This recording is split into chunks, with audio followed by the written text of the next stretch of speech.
Yo, what up, what up, what up? It's your man, Mr. Controversy. Did you miss me? Yes, we are back inside the 3 Point Conversion Sports Lounge. And I got my guy with me. Y'all see him on the screen, looking at Malcolm X ish. Mr. Guru, the man Rue. What up, Rue? Yo, what's going on, everybody? You good, man? Oh yeah, man, just taking it day by day, ready for some football. Getting to that month of August, end of this month. What's going on? So be real. You say you ready for football. You ready for college or NFL? I mean, it don't matter, but Both. okay. Both. Yeah. Well, we'll be talking about both today. But yeah, man, I can't wait, man. I'm not gonna lie. I know a lot of people say they're not ready for they don't want to watch preseason, and I ain't gonna lie, Rule. I was watching preseason like a mug. And then I don't understand how you could be a fan. You say you're a diehard fan of your team, but yet still you can't you don't watch your preseason games. Like people treat preseason games like fantasy football. Like they'll watch the first quarter like their first starters and then drift away. Like on fantasy football, don't lie, Rule.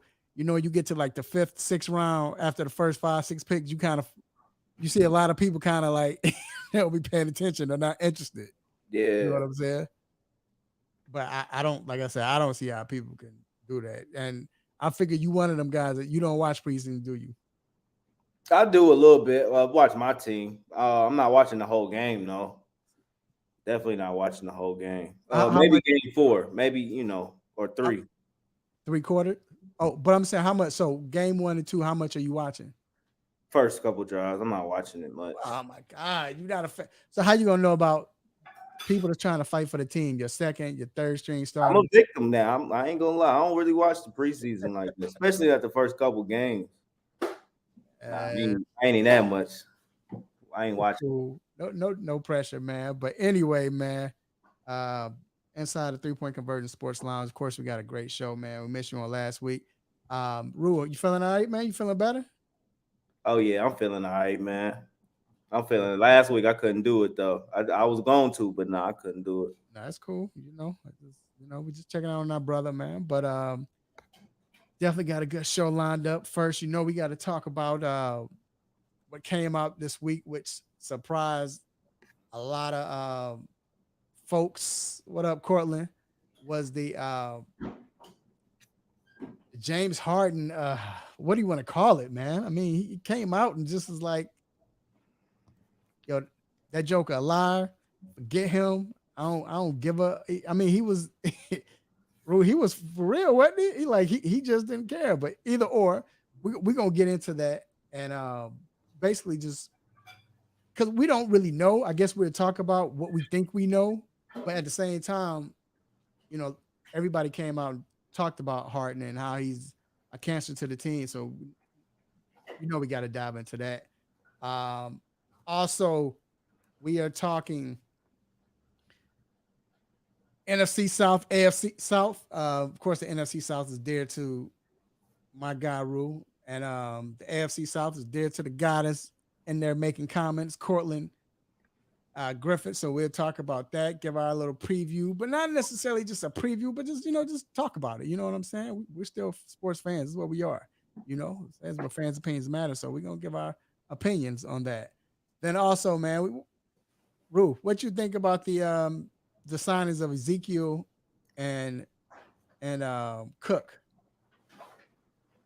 I mean, I figured Cook was going to the Jets. I mean, I was like the only team making noise. So I wasn't surprised with Cook as much as I was with Zeke, and his haircut. Yeah, And he was clean, wasn't he? yeah, You think it like had some? a man, Patriot way right there. What up, D? What up, Darrell? You think that got something to do with yeah, like you said, Belichick and the Patriot way, or you just think he just Nah, Belichick definitely told him probably come straight, come to this team. uh, oh man. Oh man. But anyway, also want to talk college football also, man. I know we approaching college football is approaching, and not necessarily get into who we think going to win, who's going to be great, and but with this realignment that's about to happen next year, this big realignment is happening next year. With the Big 12 teams going to the Big 10, we really gonna harp on that, man, and I guess kind of talk about who do we believe is going to benefit the most, the Pac-12 teams coming to the Big 10, or is going to benefit the Big 10, and then also, man, what does this mean for college football? Like, are we about to see a big change is coming? Right before our eyes. I mean, so we're gonna get into that. Then we got a segment called Unpopular Opinion. We're going to give our two unpopular opinions that most people won't agree with us, but it's cool. We're going to give it, and we're going to probably get on each other about it, and you all can give yours as well. So be looking out for that. And then we're talking baseball, man. We're getting close, man. And the Atlanta Braves looking good, Rue. Oh, definitely. I want to see them get to 100 wins, but they definitely looking good. Do you think that it's the Yankees? We know they're not good, but isn't it whether they beat the, no matter how good the Yankees look or bad, if you beat the Yankees in a home game series, isn't that a big deal though? Yeah, because that hasn't happened in a very long time. They haven't beat the Yankees in the series in a while. So no, it's definitely a big deal. Yeah, so we're gonna look into that, man. And then we got quick hit, stop it, what's on my mind. So please let your family and friends know you listen to the show live on the 3-Point Conversion Facebook page. Also, we should be streaming on the 3pointconversion.com and also on the 3-Point Conversion YouTube channel.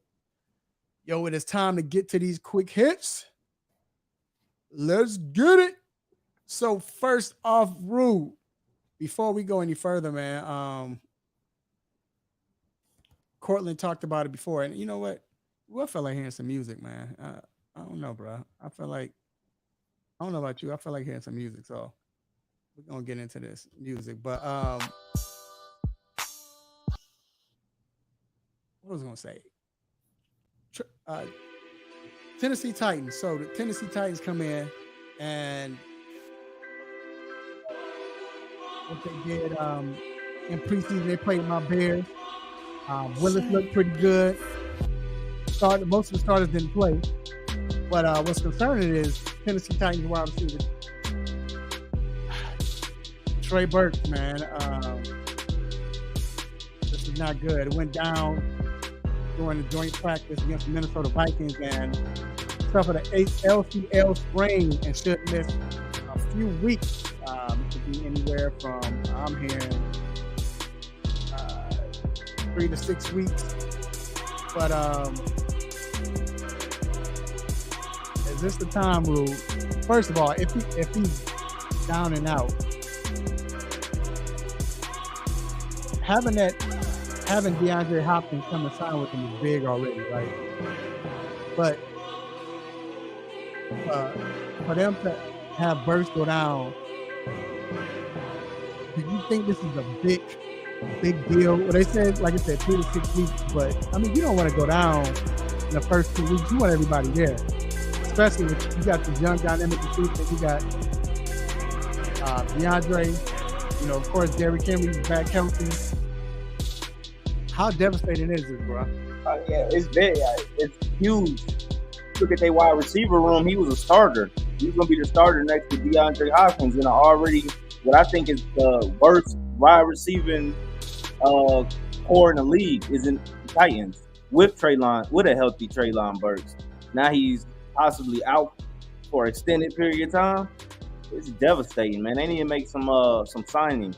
Because besides DeAndre Hopkins, who you throwing the ball to? You can't tell me nobody that you've ever heard of. So it's huge. Yeah. And Treylon Burks had a little name for coming out of Arkansas. Right. So it's huge, man. And the thing is, this is not like with the running backs. Like running backs, you still got Fournette, still got Kamara out there. This is not like that. I mean, basically Jacobs. Wide receivers aren't like that right now. So hopefully, man, we pray for him. The good thing is not a serious injury. He's not out for the season or anything like that. So our prayers go out with him. Also, our prayers go out with Tampa Bay wide receiver Russell Gage, who suffered a knee injury today and during practice, non-contact injury as well. And Rue, they saying that he's out for the year. Bruh, what type of a blow is this? It's not as big as the Titans blow because at the end of the day, he wasn't a starter. You still got Chris Godwin, you still got Mike Evans. I think he was a piece to this offense though. He had like 500 yards. So, but it's not as big of a deal as the Titans is. But you still got two, great wide receivers. I agree. This is why I watch preseason, but at the same time, with fingers crossed, with one eye looking like this. That's the worst thing you want to see, man. Worst thing you could see is your player going out for the year, man. And prayers go out to them. The players is hurt, man. So, tell you who else need prayer, bro. Former West Virginia men's basketball coach Bob Huggins has entered a 12-month diversion program to resolve a drunken driving arrest. Remember, he got pulled over. It was not too long ago, like last month, maybe. And this is after he lost. I think he lost his This caused him to lose his job as well. And but what he's going to do is enter a 1-year probation period that can be done after 6 months. It can be ended after 6 months if you meet all conditions, including the completion of an alcohol treatment program. Was it time for him to go, bro? Was it just time for him to go? But we've all had to enter a 12-month diversion program, right? This is normal stuff in West Virginia, right? This is the normal, right? In West Virginia, yeah. But I'm just saying, you look at it. No, I'm just talking. He got into the Pro Basketball Hall of Fame. Then it was like Naismith Basketball Hall of Fame. Then it was like after that, it just went downhill. Yeah, he's on that back nine, bro. He don't care no more. When you're on that back nine, you just don't give up. Do you ever see him coaching again? Probably not. Yeah, I think it's a wrap for him. He might get one of them jobs at Iona State or something like that, or SIU, one of them small schools. But other than that, like you said, probably it might be a wrap, bro. Moving on. Female boxer Alicia Baumgartner tested positive for 2 banned substances during a voluntary anti-doping test before her July 15th fight against Christina Leonardo. Christina Leonardo. Now, she beat Leonardo earlier, and she's defending the her championship belt. But let me ask you, I don't know if you paid attention to what I said. This was a voluntary test she took, and she failed it. How you fail a voluntary test? Yeah, she could have stopped it today, really. For real? Yeah. Stop it. Yes, you need to get a stopper for that, man. Yeah, that's I never heard of that. A voluntary, like, that sounds Adrian Bronner like. You know what I'm saying? And then, last but not least, tennis great Venus Williams gets a wild card to play in her 24th U.S. Open. First of all, congrats to Serena. I mean, she deserved it, but I ain't gonna lie, man. How has she done the last few times she's been in the U.S. Open? Like, and it's cool that she get to be in it. You know what I'm saying? No doubt, we rooting for her, but I just don't like when they be embarrassing themselves, man. She might need money or not need money. She can use the money, but I ain't trying to have them embarrass themselves, man. Yeah. I don't think Serena would. I mean, whether she does it or not, I don't think she would do it if she knows she couldn't, look like Serena that we all know. So we'll see. All right, and then that wraps up quick hits. We're gonna take a quick break, and we're about to get into some mess right here, man. I know people not gonna agree with us, or agree with me, or agree with Rue, or they might agree with us. I don't know. We'll see. But stay tuned because it's about to get messy. All right. We'll take a quick break. We'll be right back. Hello, everybody. I'm Kyle Brandt. You might know me from Good Morning Football or maybe early 2000s Days of Our Lives. And you right now are enjoying the 3-point conversion radio. You're watching, you're listening, you're loving. I love these people. They're dynamite. 3-point conversion radio. Get it.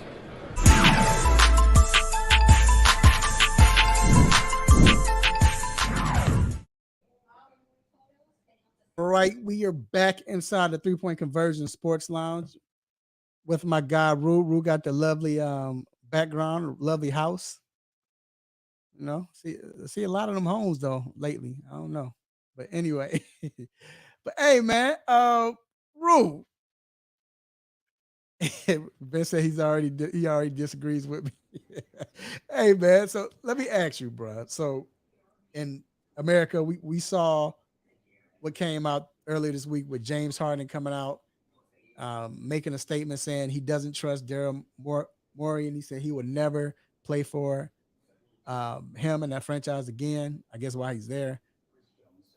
But then he repeated it, right? A lot of people are saying that they're upset at Harden. A lot of people don't think he was wrong in saying that. But even before we go with him being a cancer to his team and all of that, my question is, and I want to answer first, Rue, but I guess I wonder what everybody feels about as far as was he wrong to do this? Was he wrong to come out and say this? And let me start off, Rue. I'm not gonna lie, man. I don't think so. I really believe that it seemed like I don't know what happened, but it looked like Harden was hurt. Rue, I'm gonna ask you this. Everyone in the chat room, when is the last time you ever seen Harden come out and lash out like that? I can't remember. All the other stuff he's gotten into, or whether he was leaving or not, Harden never came out and spoke himself. You might have heard a report that said Harden did this or Harden did that. But Rue, I never heard Harden come out and lash out like that. So yes, I mean you don't never want to do that, but I'm wondering is that something he feels he had to do, especially because they said he was supposed to he opted in, right? Opted in.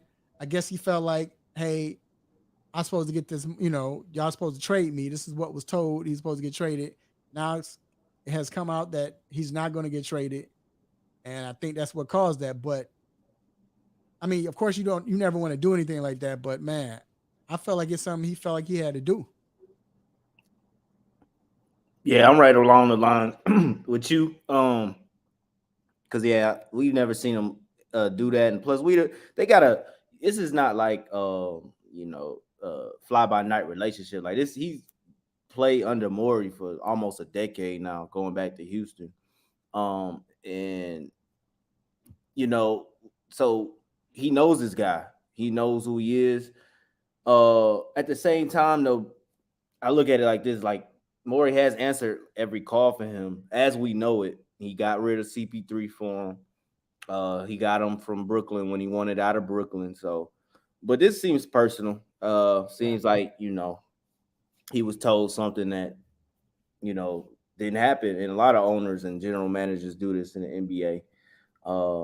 So, but it's also funny because like 2-3 weeks ago, that big party, the Rubin party, we saw Morey and Harden together. Well, I saw pictures of them, videos of them together, not like separately. I saw they had pictures and videos online of them talking, hugging. This is like a month ago, so it's probably something that's been something that was told to Harden, probably to trade. Yeah, we're gonna trade you. And he didn't fall through with it. So Yeah, and the thing is, Ru, like you said, it had to be personal because the fact that you mentioned it, they've been boys for the longest. Like Harden was the one. I mean, Morey was the one that brought him to Houston. A 6-man. Now this is a 6-man. He won 6-man a year, but a 6-man a year. Canada, 6-man. He brought him to Houston and made him this guy to say, all right, we're gonna make sure that you be the face of this franchise now. We're gonna pay you. And remember, when he got that first paycheck, that was a big paycheck for somebody that we hadn't seen start before. Right. You know, so I mean, like you said, you know, it's a lot of history with them, and they that's his boy, but at the same time, it's just like something had to happen. I'm not saying who was in the right or in the wrong. I'm like what Vince said. I do believe it has something to do with the trade, but it might be something else, man, that I don't know. Cortland says Harden is weak and he is alienating himself from the only guy who has had his back in the NBA. Let's see where this gets him. So let me speak on that, because you got a lot of people that says that and believe that, right? And you can understand. But can I have the floor right quick, Ru? Can I have the floor right quick? All right. So I just want to say this. Everybody keeps saying this is a pattern that he's left, right? Yeah, he has left, whatever. He wants out.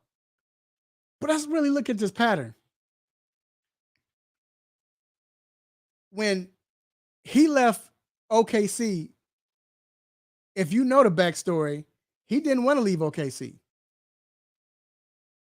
But he left because they didn't want to pay him. I think it was like $2 million more, $2 to $4 million more, like total, I believe. $2 to $4 million more dollars he wanted. They didn't want to pay him. Right? No, we don't want to pay you. They didn't want to. They just signed what's my man that came from Boston? Everybody hates now. He's a journalist now. I can't think of his name. The center from Boston. But they signed him, Perk. They signed Perk. And they didn't want to pay him that money. So everybody got mad. I mean, he was like, all right, well, I can't stay. You know, I want this money. So he left for Houston, which I already explained, right? That's a good reason to leave Houston. I mean, he leave OKC, correct? Right? Especially when he wanted to leave. I mean, he wanted to stay at OKC. Then let's talk about Houston. You mentioned it. Morey got him CP3. They tried to give him Dwight Howard. That didn't work. And then they gave him his boy Russ, right? Then Morey bounced. And what Houston do? Houston got rid of Russ, right? They said it was going to get an injured John Wall. And they said they were going to basically rebuild. Harden got mad, was like, if I'm the face of the franchise, nobody ran anything by me. Y'all didn't ask for my assistance or ask what I want, whatever. Then on top of that, y'all want to rebuild. This is messy. Y'all got a coach. All of this is messy. I don't want to be part of a rebuilding process, right? And Harden was in his, maybe 12th year at that time, something like that. So he left, right? And now you look at Houston. Houston was a mess, correct? Am I right? Upper management was a mess, right? Okay. Then he goes to Brooklyn. They want him in Brooklyn. He goes to Brooklyn. And all of a sudden, after a year, he's like, all right, I got to leave Brooklyn. He leaves Brooklyn. But Rue, here's the part that I think people are looking over. When he left Brooklyn, people want to get on him there. But what happened after that? All the mess that happened with Kyrie, he left. Durant wanted to leave. Why? Because it was a mess in upper management. All that mess going on in Brooklyn. And now this happens where I guess he feels like he was lied at. To me, the pattern looks like every time he left, he was right. Like every place he left, it was chaos, or it was messy, it was toxic, and he wanted to leave. In this case, though, I wouldn't say that. I mean, because I thought they got the problem out of there in Doc. So in this case, I wouldn't say anything is toxic. No, I don't think it was toxic, but I think it has something to do with Morey saying all of a sudden he wanted to trade. Because remember, of course, we know Harden wanted to opt in because he can get that. I think it was $34 million. But also, it was like, yo, I'm opt in. You all get something for nothing. You know what I'm saying? Y'all don't have to. Y'all not left with anything. Y'all can get a trade in. I'll opt in if you trade me. I guess Morey said I'll trade you. But then Morey want to ask for 3 or 4 first-round picks and players involved just for Harden. Right. And then, which that don't seem right. And then all of a sudden he says, all right, we're not trading you. My question is, would you get mad at that as well? Or would you say, all right, I'm good? Especially if you felt like you was lied to. And yeah, again, that's why I understand Harden. Say it again. I'll be upset. That's why I can understand why Harden could be upset right now. No, I agree with that. But like I said, like Cortland says he forces his way to Brooklyn, then forces his way out, went to Philly, now he wants out of Philly. Is the organization or is it Harden? Again, you're just looking at what you see. I mean, really look into it. Because if he left Brooklyn, he forces his way out of Brooklyn. Why do you think he forces his way out of Brooklyn? Especially when Durant and Kyrie forced their way out of Brooklyn, basically, right? So why are we just getting on Harden? Hadn't Durant done this 3 times? But the problem with Durant is, I guess with Golden State, I don't understand why. I mean, I guess he left Golden State. I guess he wanted to start on his own, which is fine with me. But all I'm saying is, everywhere Harden's left, you saw it's after he left, it made sense why he left. It was toxic there. Now with this situation, we don't know everything is gonna come out yet. You know what I'm saying? And I agree with you, but I felt like you said, he was upset. They lied. He felt like he was lied to. I don't see what's the problem. I don't see. And then on top of that, here's the crazy part. Okay, Cortland says he opted in because he didn't have a market. If he wanted out, then why not leave and go test the market? Because Morey is his boy. He wanted the money. He wanted 34 million, but Morey is his boy. And it was like, look, you scratch my back, I scratch your back. I come in, you trade me, then hey, at least you get something for nothing. I mean, you get something instead of me leaving and you have nothing in return. But then all of a sudden, the general manager or the president reneged, I would be upset too. But as Vincent mentioned earlier, now all of a sudden, Joel Embiid came out. He removed the location of Philly from his IG. Now, usually I would say that's I think we over if I can say this, over understanding the situation. But we all know in sports that's the gangster move right there. That's a G move right there. When you start following the teams and all of that, that's a G move. That means you upset with the team. But then a couple of weeks ago, he was at a camp and he talked about he was asked about Philly, asked about winning the championship, and he said he wants to win the championship, whether it's in Philly or any other place. So for him to say that, like I said, everything's gonna come out, man. Everything's gonna come out. I'm gonna see what happens. I don't think we should go in on. I don't think we should go in on him. Vince says, I heard Harden wants to leave because a 3-point conversion does not do media for the Sixers. I know, right? I wish we could. But what you think happens though? Do you think Embiid gets traded, Rue, at some point before his contract ends? I think you muted, dog. No, I don't think so. You don't? No. Why not? He just won MVP there. Everything all good. I'm not really buying into this. Everything. Into Embiid, right? Right. He's good, man. I don't know, Rue. Rue, I don't know. Rue sound like a Philadelphia 76ers fan. You don't want this to happen, Rue? Tell the truth. I'm just not buying into it, man. They'll be good. Whatever, man. I like I said, I think something's up, bruh, in Philly. Well, with Morey, we've seen this before. We in other teams where it trickles down. And think about it, I can understand how Embiid feels because, to be honest, this is the last. This happened to Embiid for the last 2 to 3 times. I mean, with Jimmy Butler, with who else?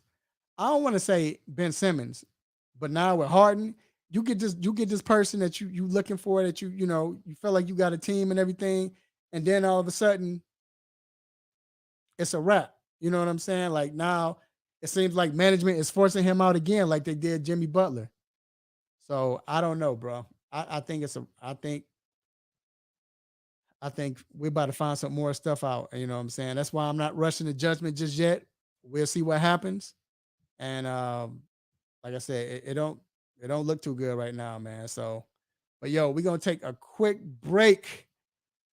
All right, ladies and gentlemen, I know y'all been waiting for football, man. We about to get into this football. We'll be right back. My name is George Iceman Gervin. This is Dylan Brooks. What's up? This is Vince Carter. You're listening to the 3-Point Conversion. Check it out.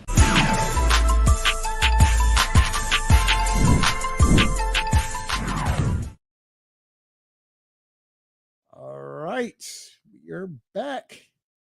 And it is time to talk NFL, yo. And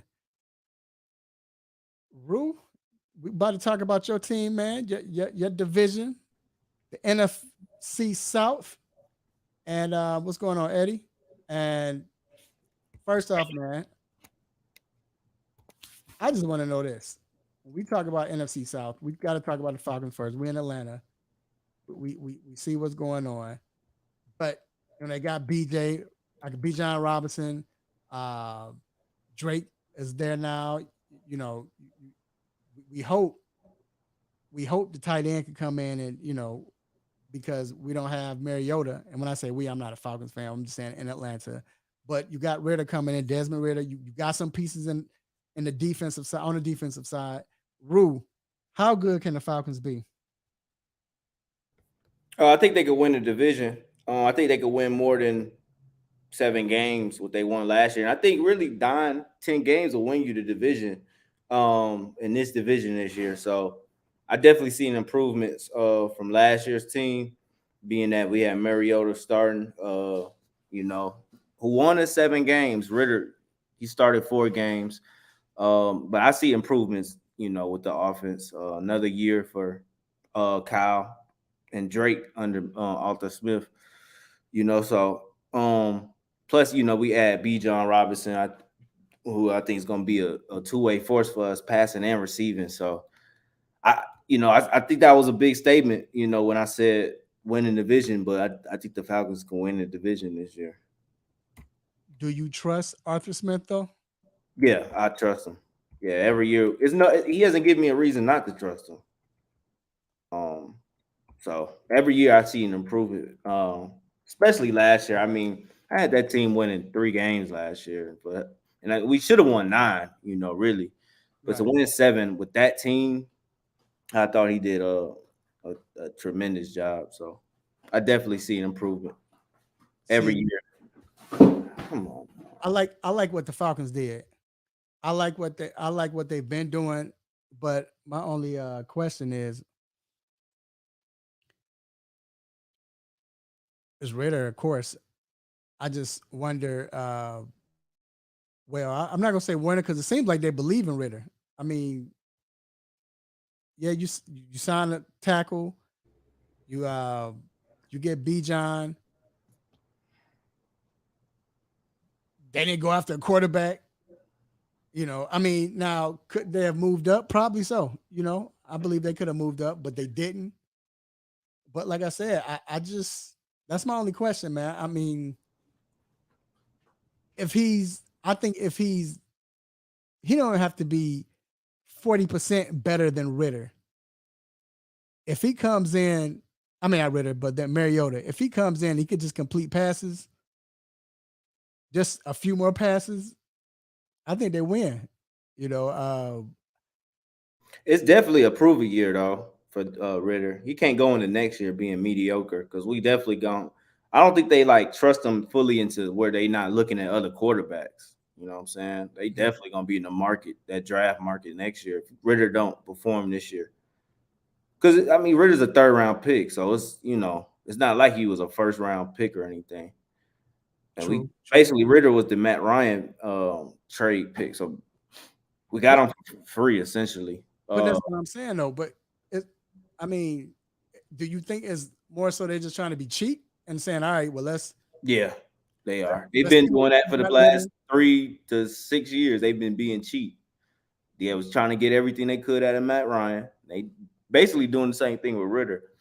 So yeah, they being cheap. So I know it's gonna break your heart, and I'll take this one. As good as the Saints were on defense last year, I think with the addition of Derek Carr, I think the Saints are the team to beat in this division. I think Yeah, that's yeah. I think that's what they were missing last year because that defense is beast, beasting. We know about the Saints defense, but and they lost a piece of a player or two, but still that defense is real good.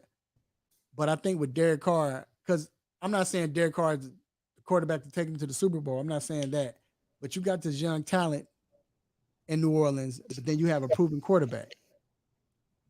I don't care how good Mahomes is, how great Mahomes, Jalen, you got these other great quarterbacks. It's still hard to find a valuable starter in the NFL as far as quarterback play. And you get that with Derek Carr. And I think Derek Carr, often knowing he was back and forth, but I think now the fact that he has a defense. When is the last time he had a good defense in Las Vegas or with the Raiders when they were in Oakland? So I got the Saints. I got the Saints winning that division. Yeah, I mean that's if the Saints do win the division, I wouldn't be surprised. I think they do have the better defense for sure than the Falcons. Even though I think the Falcons' defense will be improved. My only thing is their coach. Dennis Allen, Yeah. 7-10 season last year. That's something that we're not used to with the Saints. What is it, year 2? This year too. This And is year 2.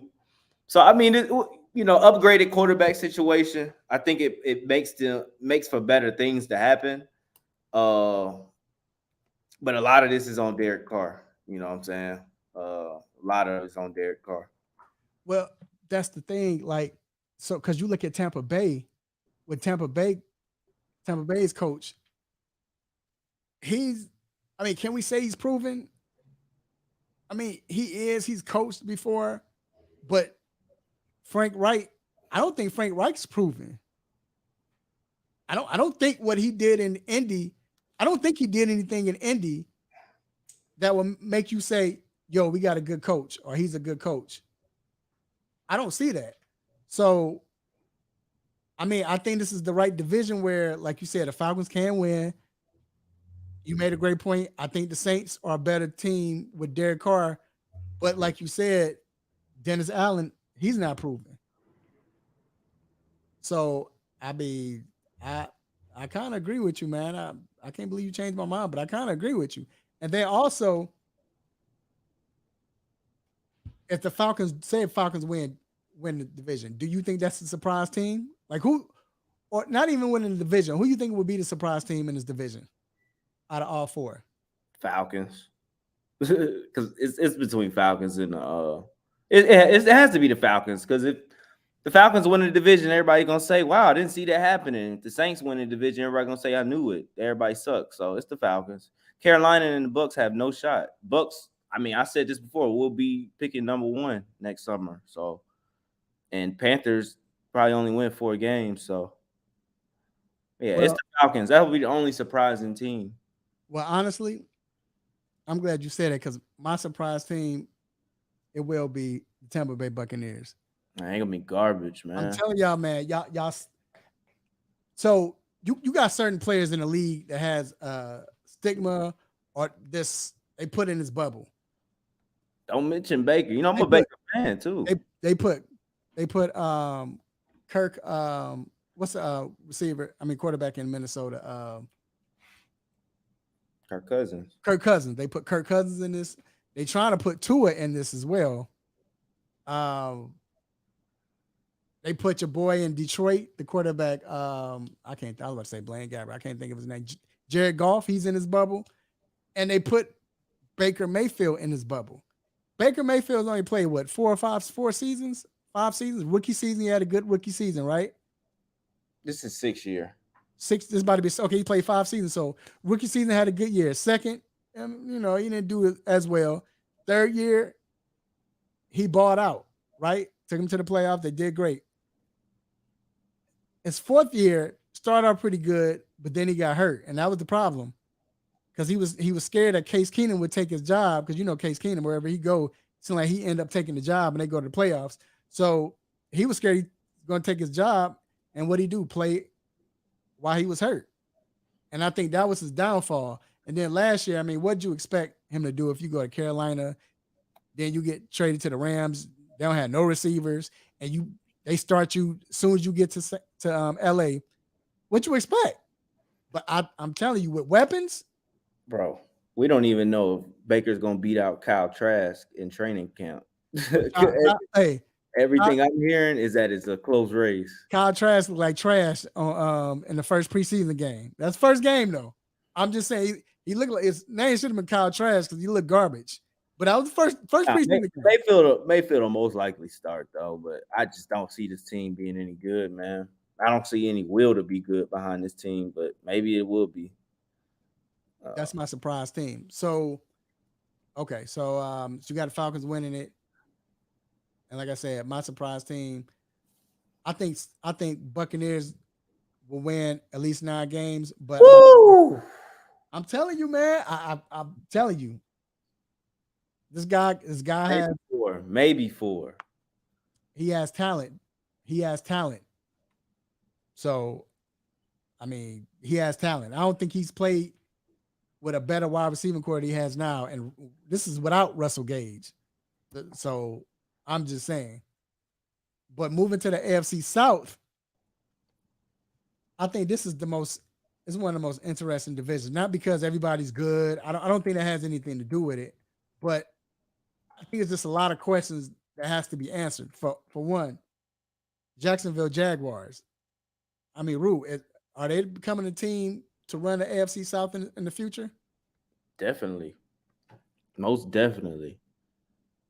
I can expand. Yeah, most definitely, man. We got the best quarterback, first off, in the division. It's Trevor Lawrence in year 3 already. And they got better. Man, they've been making offseason moves, going 2-3 years ago now, when it comes to Christian Kirk. Now they got Calvin Ridley making that move, getting just aggressive moves, man. Like moves like we're trying to win moves.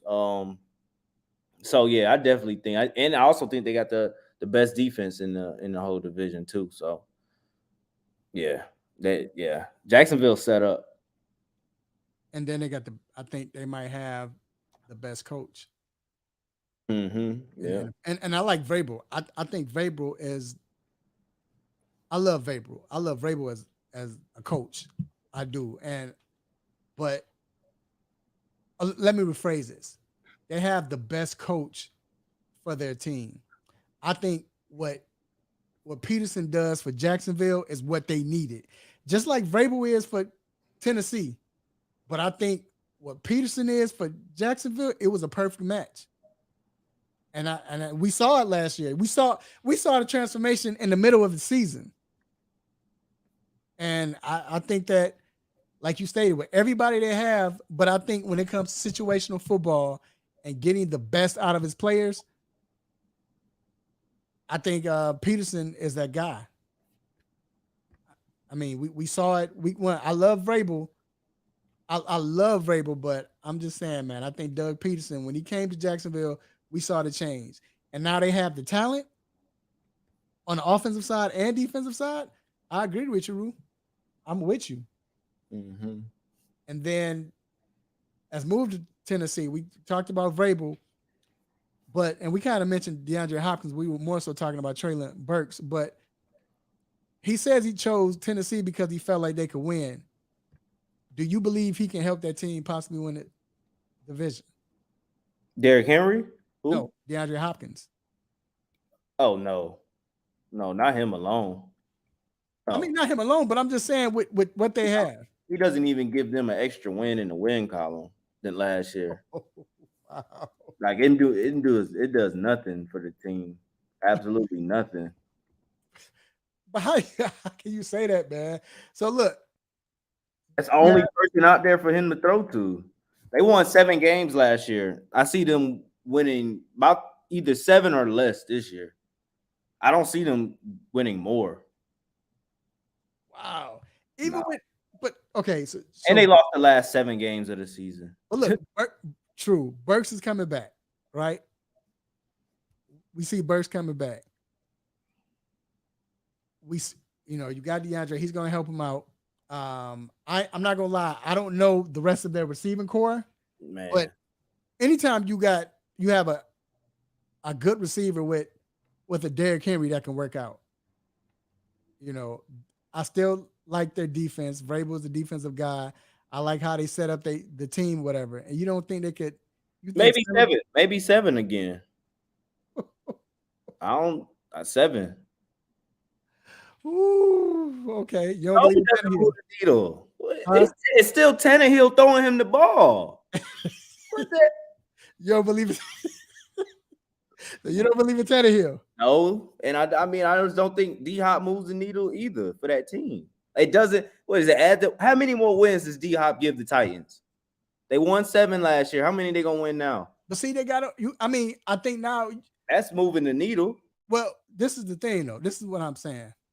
This is why I'll say this. They gonna be worse or the same. But I mean, no, you don't have a deep threat in D-Hop, but Traylon still can be that deep threat. But now Traylon's hurt. We don't even know what week he's coming back. I mean, but listen what I'm saying, though, right? I mean, he's gonna be out 3 to 6. He's gonna be back around week 3, week 4. But what I'm saying is that play action will work now. They're a play action team. Play action can't work when you don't have a receiver. So I'm saying just with the fact that you have D-Hop, that might move the needle some. You say they you won ain't 7 buying games last year, and 4 of those was the Texans and the Colts. You're not buying it. Nah. And then my question is, with all this mess in Indy,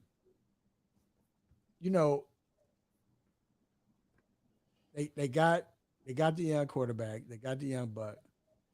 But all this mess with Irsay and Jonathan Taylor, they brought in like 15 running backs last week, signed all of them, and it's like, I mean, that team hadn't been the same even before Reich left, because Reich's last year was horrible.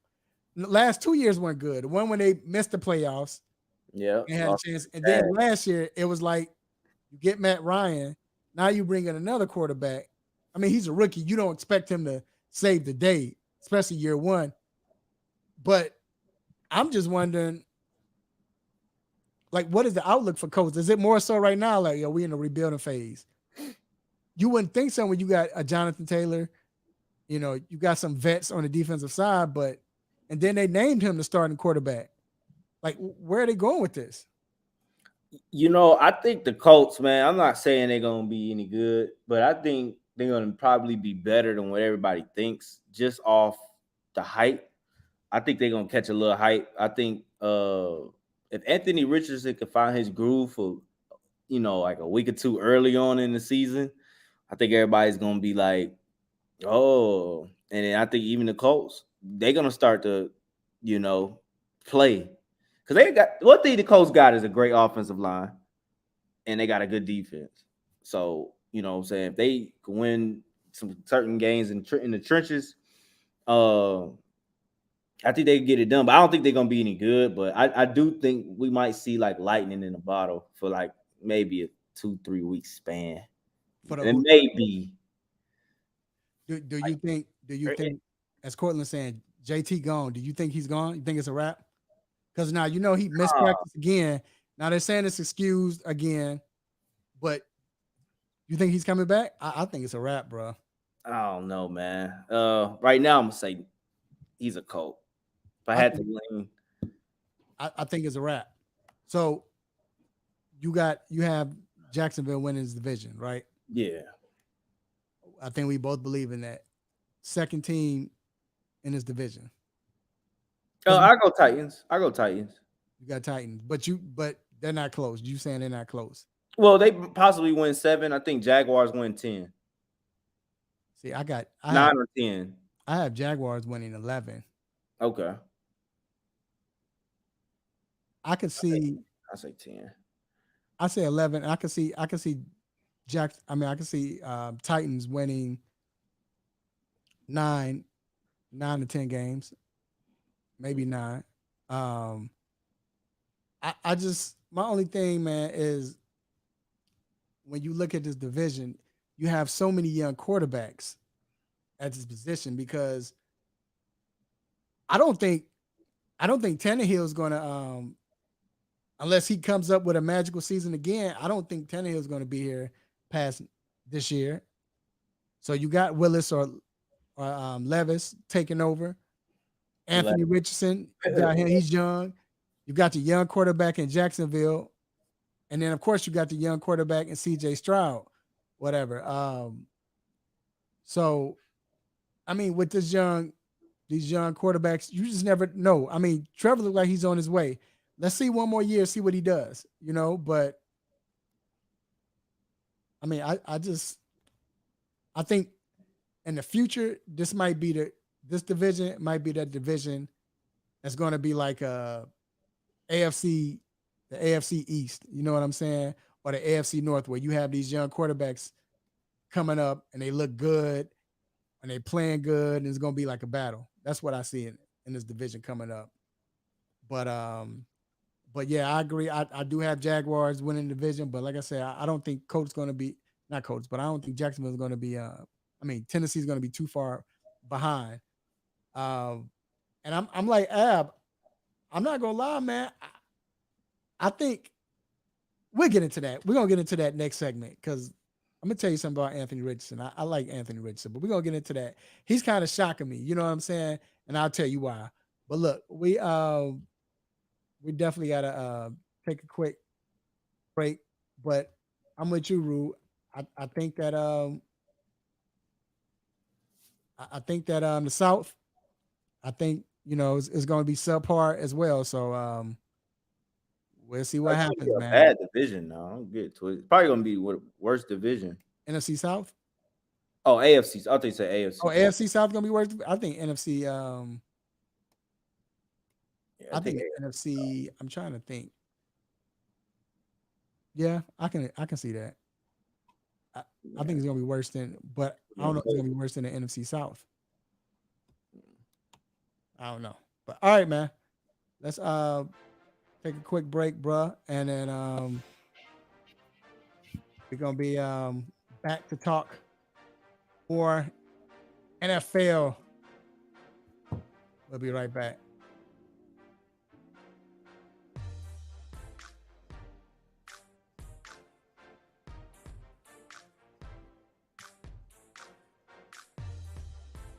Hey, this is Earl Campbell. Hey, it's Chuck the Iceman Liddell. This is Emmitt Smith, and you're listening to 3 Point Conversion.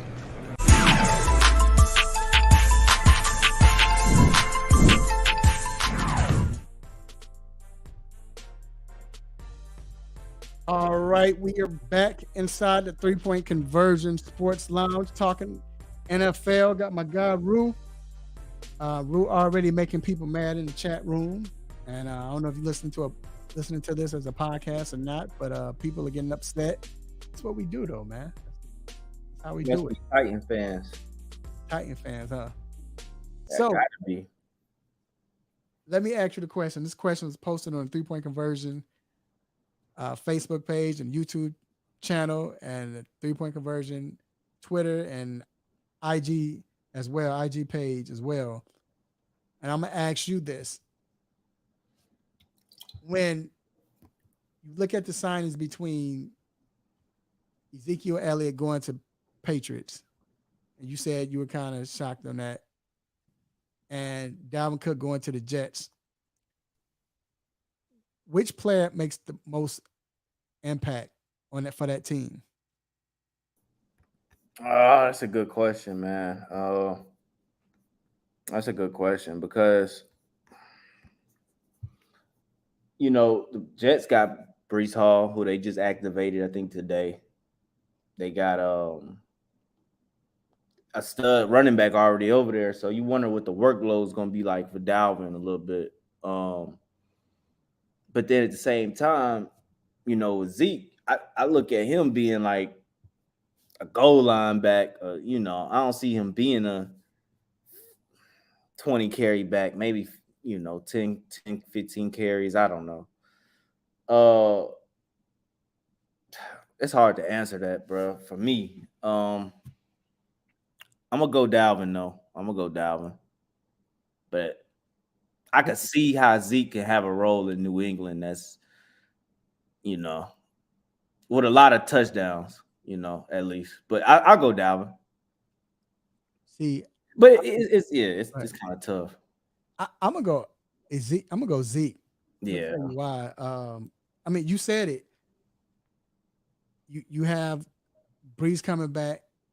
Cook. I mean, don't forget what's my guy name? Michael Michael Williams, yeah, from Michael Williams, Carolina. I think. Huh? Michael Carter from Carter, Carolina. Michael Carter. I'm sorry, Michael Carter. You got Michael Carter there as well. So he's gonna be getting some PT, whether it's third down back.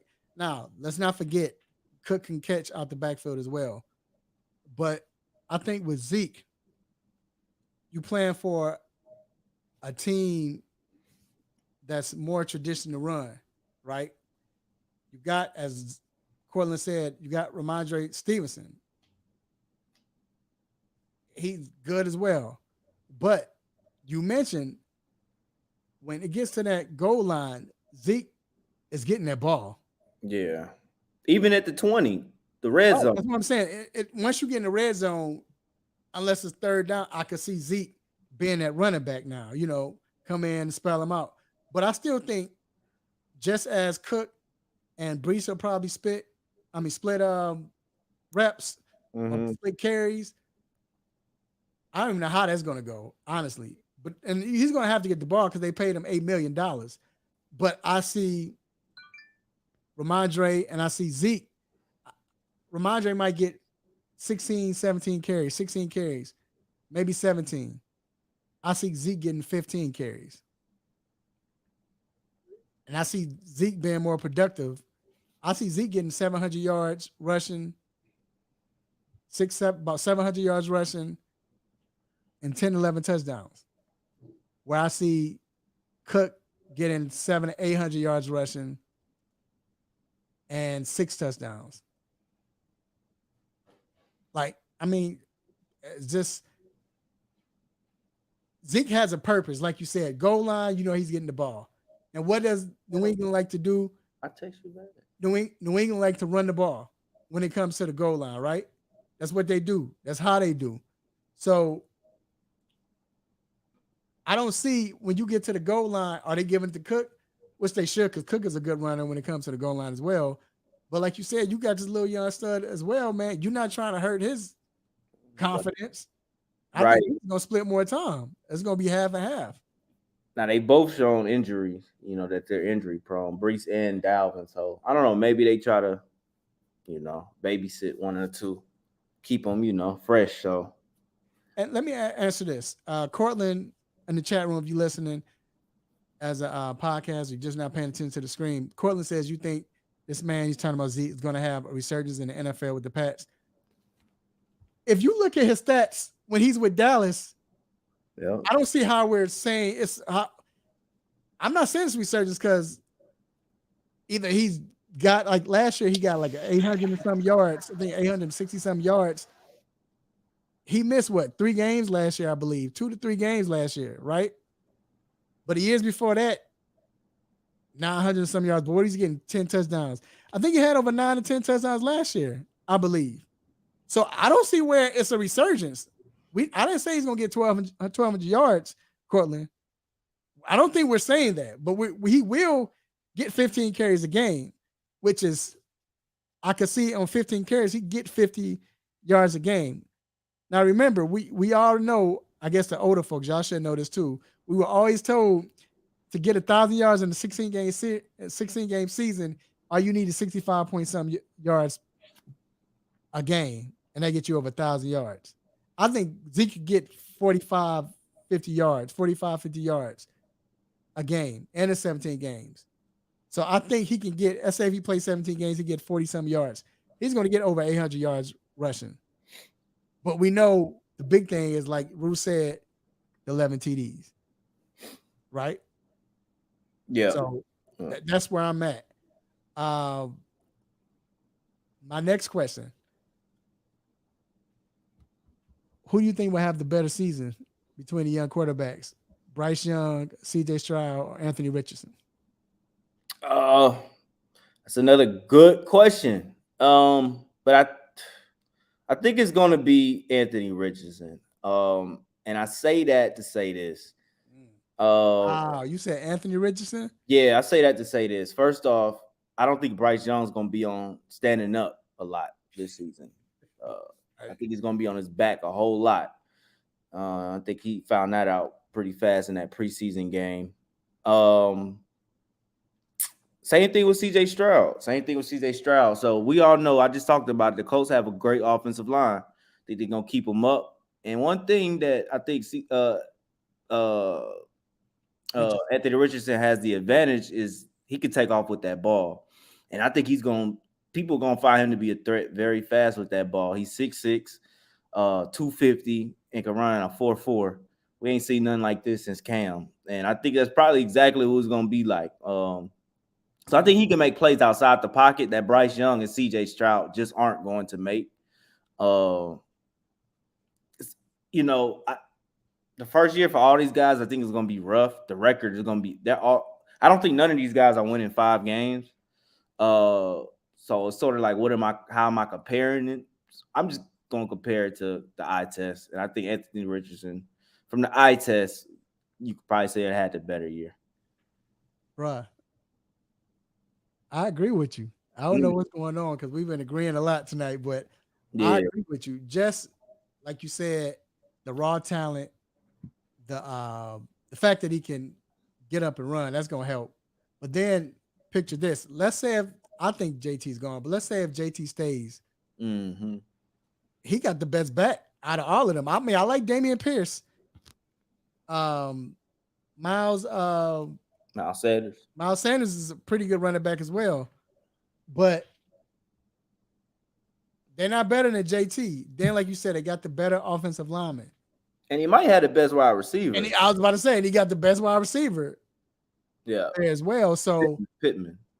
Yeah, and Pittman, right. So I think he has the better year. Just because the difference is in that first year with all three, like you said, the way Bryce was getting knocked down and getting hit last Saturday, CJ looked like a deer in headlights. They was coming after him. I think his first throw was an interception, wasn't it? No, it wasn't his first throw. It was first few throws he had one. But I just think that with the better offensive lineman, the better running back, just the raw talent. Now, I believe that Richardson is going to throw that interception there where you like, all right, what was he doing? But yet still, I think it's going to be Richardson. Ab says Houston has the best wide receiver. I think they got the best wide receiver core. But I think core, and that's a good point. But I think Schultz, and I don't know about no Robert Woods. Might need to get a stop either, man. Robert Woods, I like Robert Woods, but I don't know about Dalton Schultz. I wouldn't. But this I don't know. I think the dude can play though. Might be removed from his best days. Who? Woods. I don't know. I don't think so. I think I just think it's set up for I think Richardson's gonna surprise some people. He looked horrible in college. Like I used to talk about him like, how's this dude a first round pick? This dude can't throw, but one thing about him, he's been practicing on his game. We saw that ill-advised interception he threw. I don't know what he was throwing to. I don't know if he was throwing to the refs or I don't know what he was doing. I know he panicked, but still, he made a nice throw later on in that game. So, but I got Richardson being the best this year. Now, in the long-term future, I think it's going to be Bryce and CJ close. Like I said, this is going to be where all these young quarterbacks are. This is going to be that new wave of quarterback that's good, that can run, that's mobile. So, I like these young quarterbacks, man. And the fact that it's that type of league where they can do this as well. So, and then my last question is, Rue, who will have a better year at receiving this season? Justin Jefferson, Tyreek Hill, or Jamar Chase? Whew. That's especially hard. That's the toughest question out of all three right there. Talking top 3 wide receivers in the league right now. Man, it's hard for me to answer this, but I'm gonna go Justin Jefferson. Uh, because I think the targets are going to be there for him, more so than with Tyreek Hill and Waddle and Ross and Boyd with the Bengals. Even though those guys chasing Tyreek Hill going to be up there in receptions and targeted, I just think Justin Jefferson is the man in Minnesota. Lost Dalvin. So let me add this, and I'm gonna add Cooper Cup too. Good call. Only reason why I'm worried, I'll add Cooper Cup. The only reason why I'm worried about Cooper, like Dr. Fowler came on here and said it last time he was on the show, is the fact that with Cooper, because he's dealing with that hamstring, that's not one of those injuries where it's like, all right, it's healed up, you good to go, shouldn't have to worry about anything. We saw that with Christian McCaffrey. How many times did we see Christian McCaffrey stay hurt for the multiple games, not the rest of the season? Cooper Cup shouldn't be in this conversation. What? So why? Because of the injury? Or are you just saying? Yeah, because the injury. Oh, because of the injury. Right. Yeah. That's the only reason why I didn't put Cup in there. But let's say if he somehow beats it, do you put Cup in that if he's healthy? I think Tyreek really took Cooper Cup from that top 3 conversation. I don't know, Rule. Before Cooper Cup got hurt. No, he was a beast, of course. You know what's up? He was about to 1962. But I'm saying the year he got last year when he got hurt, he was about to break. Like he was having a better season than all the other seasons he had. But that injury messed him up, of course. And then it would have derailed him with the Rams quarterback situation anyway. We would have had David Blow throwing to him for 4 games at the end, But Stafford's there, and out of all these, I think Stafford looks for him. Tyreek over Cup, Cortland. You said you have Tyreek over Cup? Yeah, even a healthy Cup. So I think it's going to be, you know what, man? Here's the thing. Justin Jefferson is a beast. I'm going to give him his just due. But now that you don't have Dalvin right there, now that extra man that you had to be accountable for Dalvin Cook, now you can play nickel or double team him as well. And my thing with Justin, and he still balls out. Justin had Jordan Addison running up that slot. But Justin had those games where he'd go against the number one corner, and he'd get kind of shut down that game. He has a few games like that, but he still break records and do 3 times that when he's going against everyone else. So, but I think it's going to be Tyreek Hill, man. I think that dude is a beast. I never thought we would be talking about Tyreek Hill in the manner we're talking about him now. I would have never guessed that at all. Because I thought he was a gadget receiver back when he was in Kansas City. You got Mahomes, you playing with Kelsey, playing with all these fast receivers, and you the fastest. Mm-hmm. And an Andy Reid offense, of course you're going to. But like I said before, this is the guy that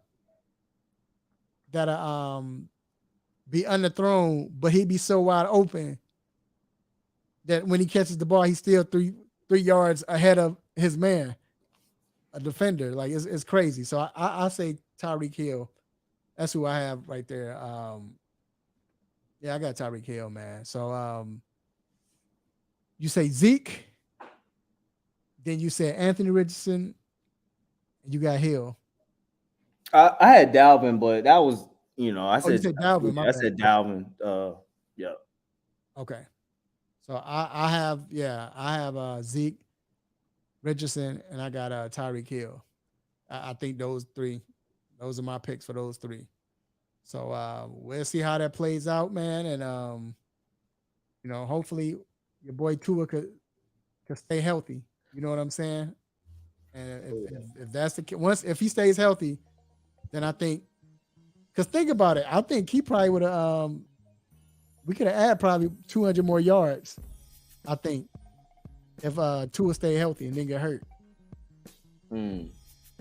So we'll see what happens, man.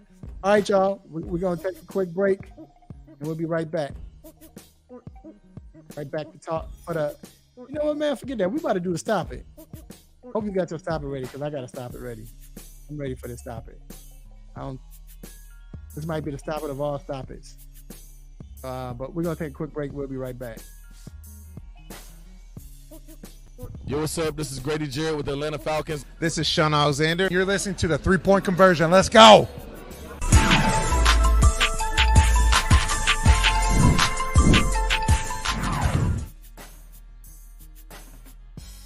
All right, you're back.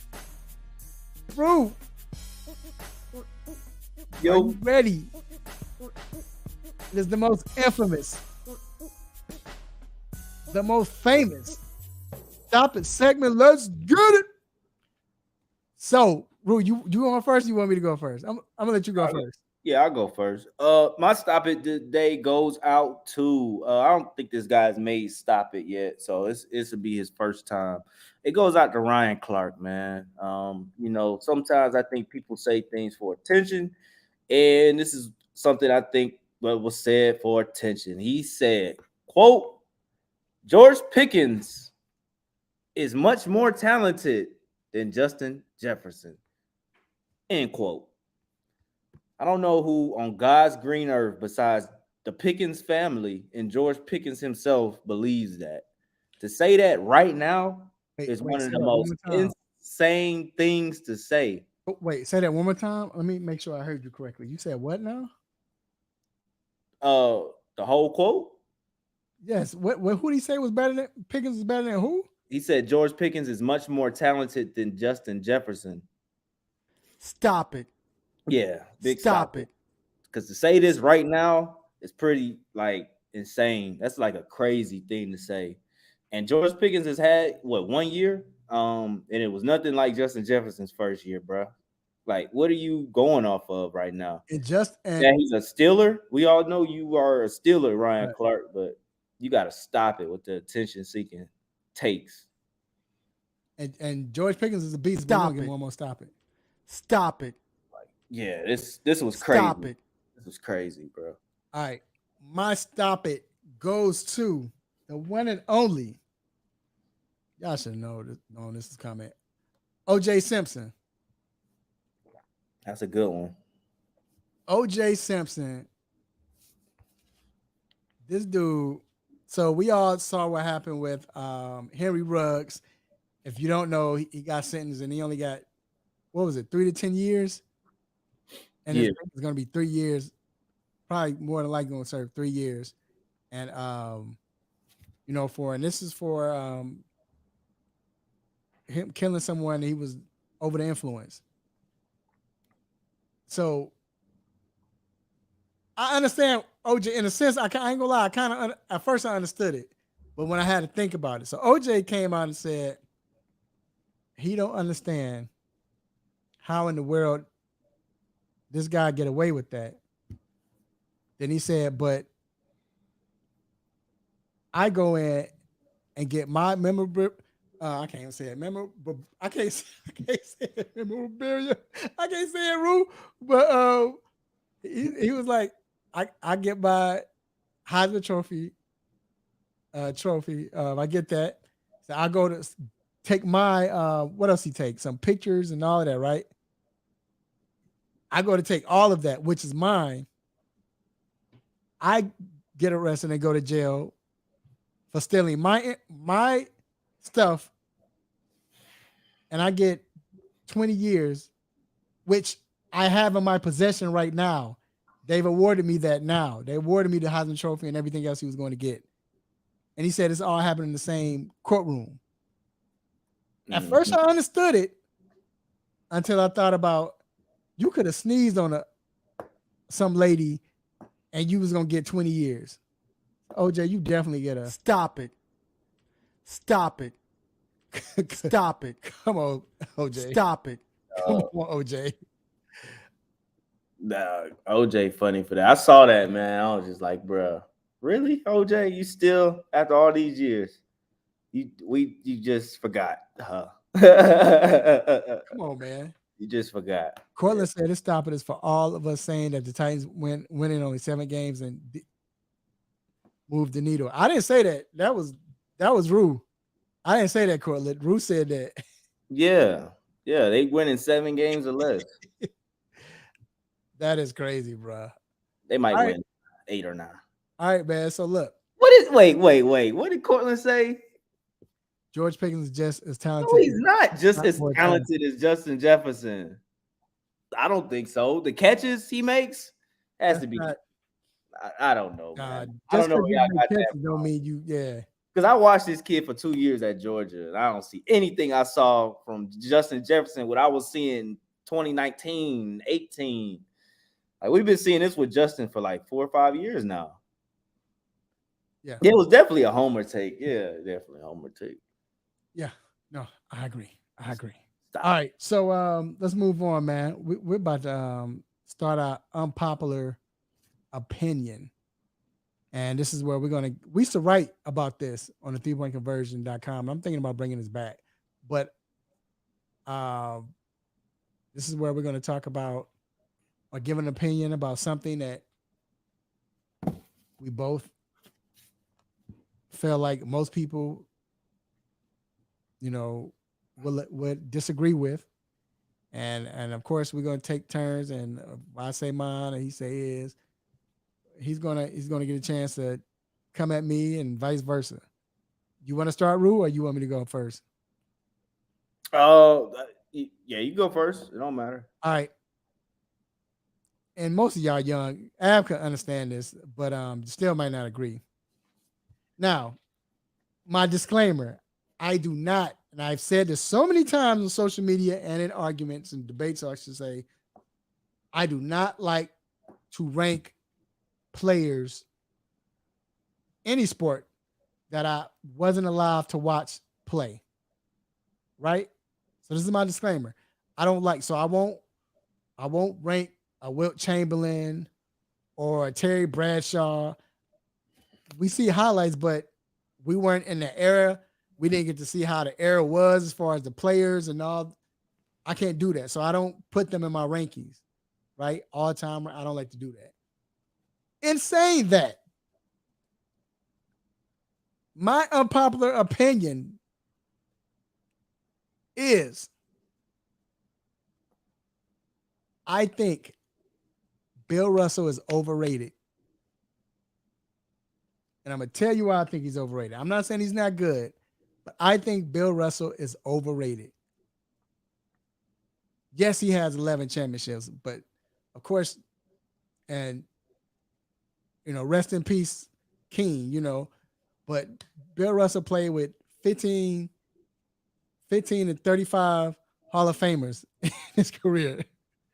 He played with a whole bunch of Hall of Famers in Boston, right? Some of all-time greats. You know what I'm saying? But I feel like now he could have been holding back. And again, I don't know because I didn't watch all his games, but I'm just going by what I saw and what I know. To me, you know who Bill Russell would have been in today's game or who could have been that in yesteryear? Only without the attitude and everything? Dennis Rodman. Dennis Rodman not 6'10". Dennis Rodman's like 6'8", 6'9", whatever. They listen to 6'10", but he's 6'8", 6'9". But Dennis Rodman, as much as he rebounded, he would have averaged 25 to 30 rebounds a game. Now, he's not a shot blocker, but playing against those players, I think he would have been a shot blocker. But I think he would have been just as great defensively. Because, anytime you got Dennis Rodman guarding Shaq, I ain't saying he was stopping Shaq, but you could guard Shaq. Dennis Rodman guarded 1 through 5. He could run the floor like Bill Russell, do the cross-court pass, lead the break as far as with the pass like Bill Russell. But everybody always have Bill Russell in their top 10. I ain't see this Joker take shots. I don't want to call him a Joker. Like, God, I don't mean no disrespect. I'm just saying I'm in my feelings, not in my little thing now, but I do not see how we rank him that high other than the championships. But other than that, now if you're talking about greatest, okay, but as far as your top 10 players are all, I do not understand. And yes, I can only go by stats and what I see. Because this is what I see, Rue. I don't see it, bruh. I'm already getting Cortland. You are crazy for letting that slip out your lips. Rue, how do you feel about that? You tell me, Rue. Yeah, I'm with you. I mean, I feel like that. So I'm with you. I agree. I think Bill Russell probably gets too much credit. You know, first off, it was 4 teams playing each other, you know, every week. So the same 4 or 5 teams, like, and this is the thing. And in the same guy. I see what Cortland says, but Cortland, we can tell the truth, saying the devil on this, right? Bruh, as many non-athletic players back in the day when he played, it's not his fault, but I'm saying, right. You don't think Dennis Rodman could have done the same? Only maybe with blocks, maybe. That's the only thing Russell got. But other than that, the way Rodman rebound against other big men, and he's only 6'8", and he's going against 7-footers, and Rodman averaging 17, 16 a game. Back in that day, do you know how many rebounds Rodman could have averaged? He ran the floor just like Russell did. Probably one of the best. I don't think people give Rodman enough credit. But then the fact that just he defensively, there's no way Russell was guarding Jordan. I mean, we don't know that, but I can't see him guarding Jordan. Rodman was guarding Jordan. Rodman was put on Magic. But yet still, Rodman was put on Shaq. Larry Bird, Ewing, all these. I can't see that with Russell doing that. Matt, okay, let me take away, and I'm going to let you go. But let me take away Rodman. If David Robinson played back in that day, David would average about 8 or 9 blocks a game, average probably 45, about 35 points a game, 40 points a game. He could run the floor just as well and rebound just as well. You don't think he would be able to do what he did? I'm talking statistically now. Championships, even with their team, I think they still would have won. I think he was a better leader, great leader. Stories you hear, great leader. But I just think Bill Russell's career, as far as putting him in top 10 players of all time, not greatest, but because you said great careers, yes. I just think that he is overrated. But of course, this is my unpopular opinion. That's all I'm saying. I'm gonna let you have the floor, Rue. Oh yeah, man. So my unpopular opinion, I agree with that one, is Curry. We all know him to be a superstar. Ooh, you talking about Steph Curry? Talking about Steph Curry. Y'all know him to be a superstar. He's a big star now. He's the man. He's Chef Curry, Mr. 4-time champion. But I think Steph Curry would be an even bigger star if he didn't wear Under Armour. If Steph Curry was a Nike athlete, Steph Curry will be even bigger than what he is already. You don't see nobody buying Currys. You don't see the kids talking about, I want some new Currys when they come out. I never heard that I knew one dude who wear Currys. And I'm going to leave it at that. But yeah, you don't see nobody rocking Currys. You don't see nobody talking about Currys. He would have been even bigger if he was to stay with Nike, Cortland. When he went to Under Armour, I just think that it's a level, like, I don't know. Curry's the man, but I just don't think he's on that level. And he should be. I also don't think he's on that level that, you know what I'm saying? Yeah, you know, yeah, he doesn't have fashion. He ain't broken to the fashion yet. You know, I think you're a superstar when you break into fashion. The Kanyes, the Brons, the Jordans, the Travis Scotts. You know, Curry's just not a. He's not a. Who wants to dress like Curry? Wow. I don't. I Hey. don't want to wear Under Armour. So I just feel like Under Armour sort of. I don't know. I feel like it's a cloud over him. Hey, he started. Was he rapping or something? Like he got on stage the other day, so maybe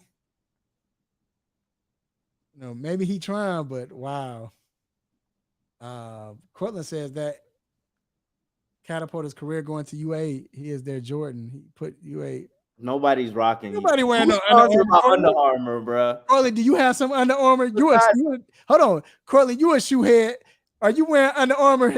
You don't have a pair in your closet. Hey, I done played in a lot of games at the park outside blacktop. I've never seen nobody wear Under Armours ever, and I done played with a lot of people, bro. Never saw a pair of Currys out there. Wow. Do you have one more? Oh yeah. So my second one, my unpopular opinion is that the Boston Celtics should have never retired KG's jersey. KG's jersey should not be retired as a Celtic. It should not be in those rafters. That's my second unpopular opinion. I could kind of agree with that. I think a lot of people. I kind of agree with that. I mean, because he only played there like a few years, only won one championship. I kind of agree with that. Went to 2, but I just think it was sort of quick, man. I think he gave them 5 good years, 4, really, but 5 good years. I just think when you talk about Boston and the legacy of those guys up there, Paul Pierce should be, because he gave his life, I think, to the Celtics, even though he didn't stay there. But not KG was like, I don't know. I don't think that always felt weird when I saw him getting his jersey retired by them. Because remember, they did it before the Timberwolves did. Right. If you remember. Yeah. Yeah. I agree with that. Wait, let me bring this back up real quick. Cortland said people forget before Jordan, Nike was bums, I guess. It was Converse market, right? Yeah. Jordan took Nike to a different level. Bro, okay, so let me ask you this. How long has Curry been with That's what thank you. Perfect question. He's been with them probably 10 years, bro. Probably 10 years. You gotta stop it for this comment. And what did Jordan do for the first year in Nike? You gotta stop it for this comment, Cortland. Stop it. Come on, Cortland. I know you defending your boy, but nah. Curry might be the only Under Armour athlete in the NBA. Now, I like the fact that he kind of making it cheaper and all. That's cool. You know what I'm saying? He got a big contract for it, but man. Under Armour will always be a football brand. Always. Okay, I'm gonna say my last one first. We got one from the chat room. Unpopular opinion: LeBron should have a statue in LA, Cleveland, and Miami. No, he shouldn't. I don't think you should have one in LA. No, I don't think you should have one in LA. I mean, but that's his unpopular opinion. Cleveland and Miami, I can see because you brought them titles, and and the way you brought them titles. LA, when you got Magic winning 5, you got Kobe winning 5, Shaq won 3, Kareem won 5, and LeBron won 1. Nah, I can't see that. Cortland. But that's why it's an unpopular opinion. I get it. That's a popular opinion. This is the last one. Make it quick. And I said this before. I'm gonna say it again. I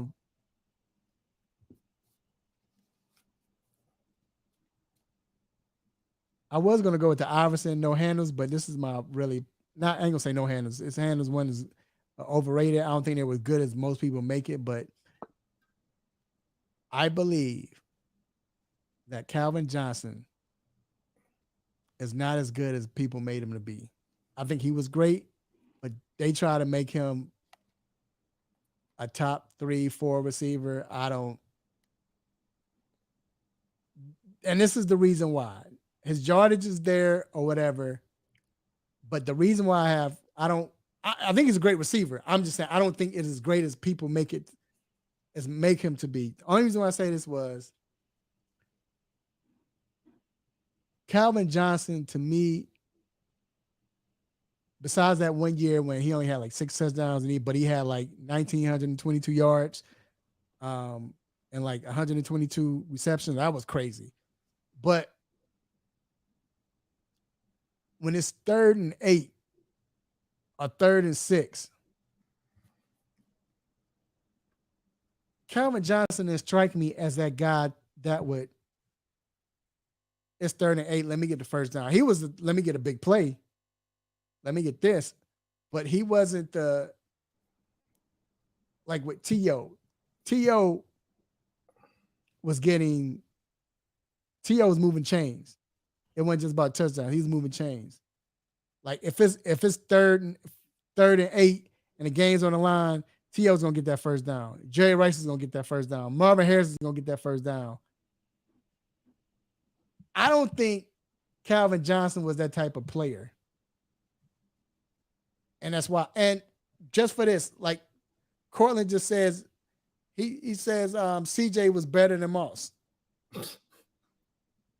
I mean, I compare them two together, but I just don't think Calvin Johnson was that guy.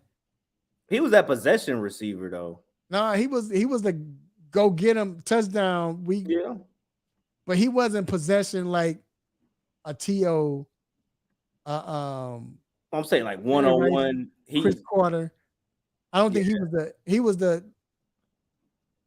we scared him, so we're gonna throw it. He's gonna get a 30-yard play, which is great. I'm not saying he's not great. I'm just saying I don't think he was I don't think he's as good as people made him to be this great, like he's top 5. I don't think he's like top 5. You think some of those Hail Mary catches like improved his legacy a little bit? Yeah, of course. I mean, that's what made him a beast. He's a beast, of course. Like, you think he became Megatron when the Hail Mary? Because didn't he have 1 or 2? I don't know if it was the Hail Mary, but he had the ones like when they threw it to him, it was like 3 people on him. Yeah, like at the end of the game, he definitely had one of those. Like the end of the game, yeah, he a beast, right? And like they were saying, he was being doubled and triple team. And you couldn't do it, but you couldn't do it in the box because he was that tall. But this was like in the end zone. They were throwing bombs and he was catching over 3 folks. Right. Then the speed and everything. But I just don't think he was as great as everybody makes him to be. That great. Like he's not in that top tier. And I don't know if I heard a lot of people put him in that top tier. He's not in that top tier. He might be below that one. Okay. If not that. So those are my unpopular opinions. Boy, we shook up some people. That was some good ones, Rue. I ain't gonna lie, bro. That was a different type of segment, man. But look, we're gonna take one more break, man, and we're gonna be back. But before we go, real quick, do you think that if Megatron wouldn't have retired, do you think Stafford would have stayed in Detroit? Probably so. But I think one of the two would have asked out though before it got to Stafford. Mm-hmm. Probably would have seen one of them two go before that. Probably Calvin. All right, just want to know. Yeah. All right, y'all. We're gonna take a quick break and we'll be right back.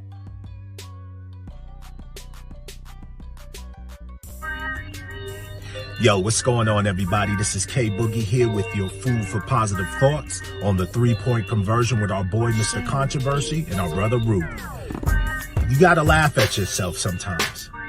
You know there are things that you have done that you need to laugh at yourself about.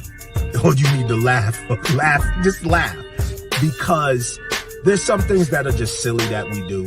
There are things that we do that we trip ourselves up and we're like, yo, why did I say that? Or why did I do that? And we need to laugh at ourselves. See, when you take life too seriously all the time, yo, that stresses you out. And it's unnecessary stress. If you see something that, yo, again, you either tripped up, you said something incorrectly, you flubbed your words, or whatever it is, man, yo, laugh at it and just understand it's okay to laugh at yourself. That doesn't mean you're imperfect. Well, excuse me. That doesn't mean that you are a bad person. Yes, we all have imperfections. All of us do. No one is walking in this earth perfect. So it's okay to laugh at yourself, all right, man? Yo, you're equipped.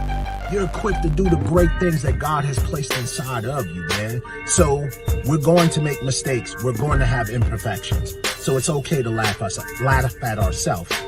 See, just made a mistake. Laugh at myself.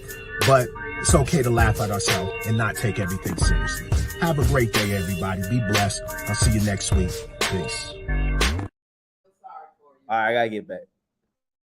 All right, we are back inside the 3-point conversion sports lounge. You're right, because I can laugh at myself. Screwed up word earlier and piece of cornflake from 1993 spit out, but it's cool.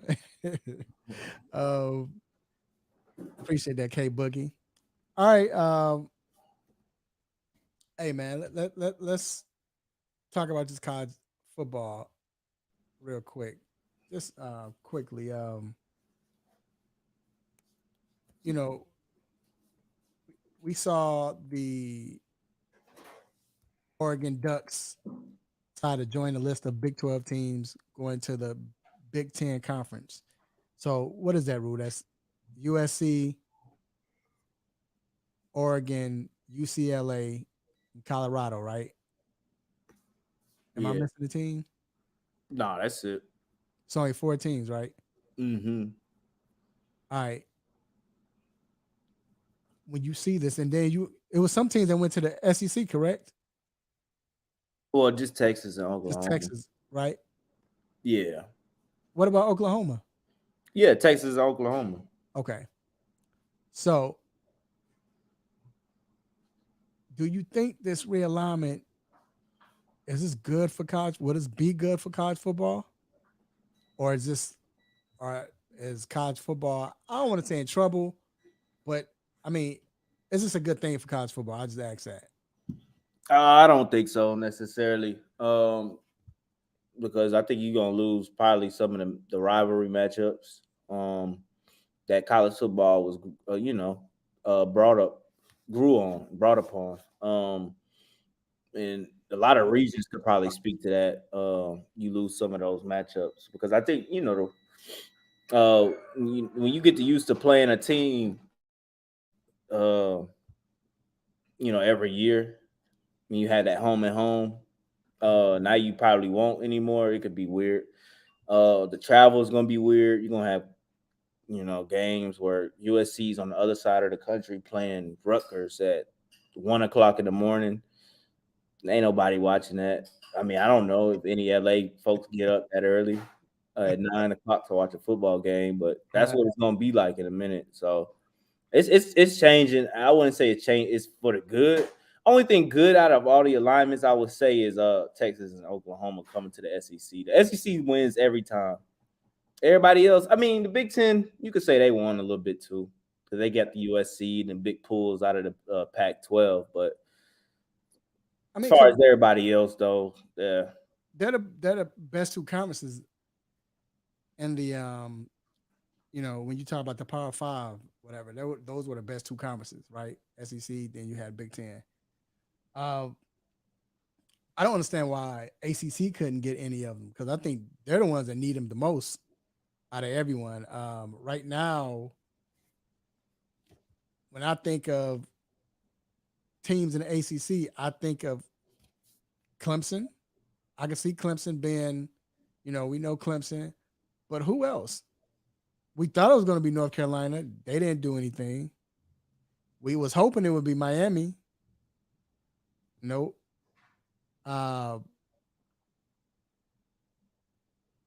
I don't. I mean, what other team do you see out of the ACC that you can say, all right, this makes our conference better? Like Notre Dame never went. That would have helped.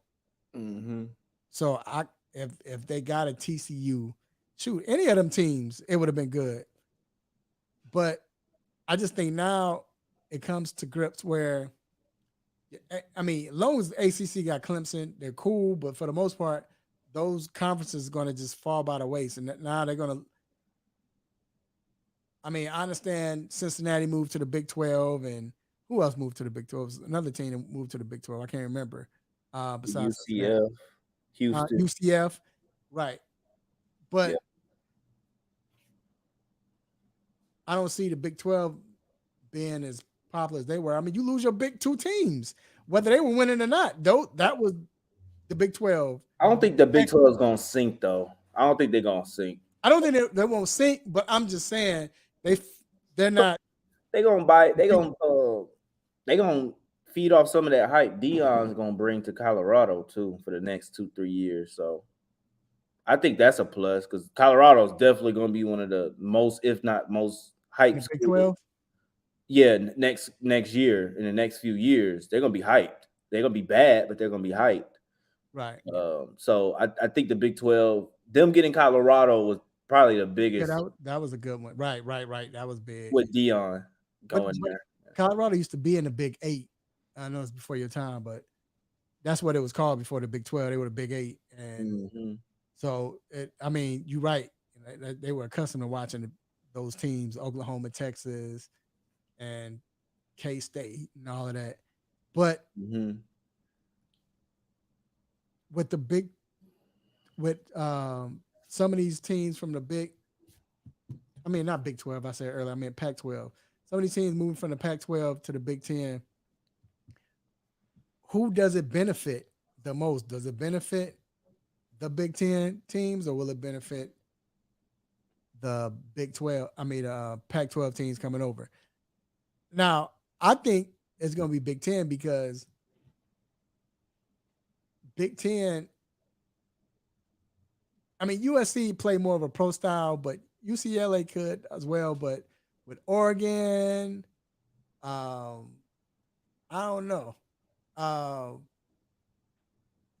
And then look at it this way.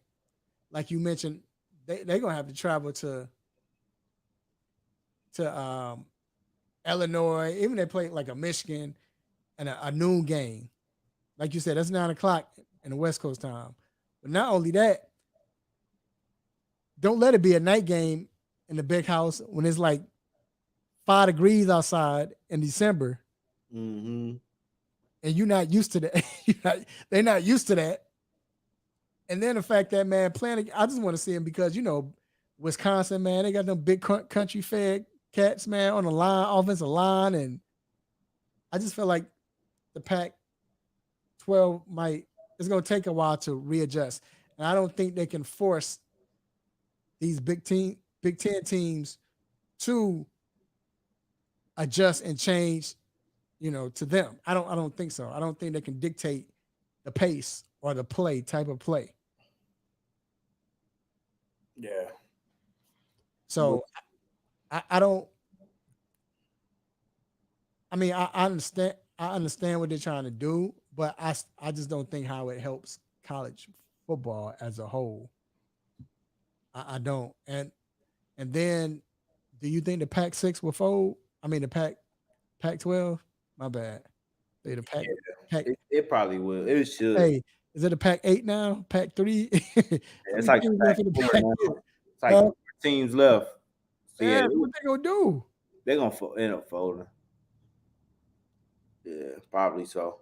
I wonder when they're gonna make this determination or make this decision, because after you got to do something quick, because 2024 ain't that many teams unless you're gonna bring teams like Hawaii and those type of teams to the Pac-12. But I think it's a wrap for the Pac-12.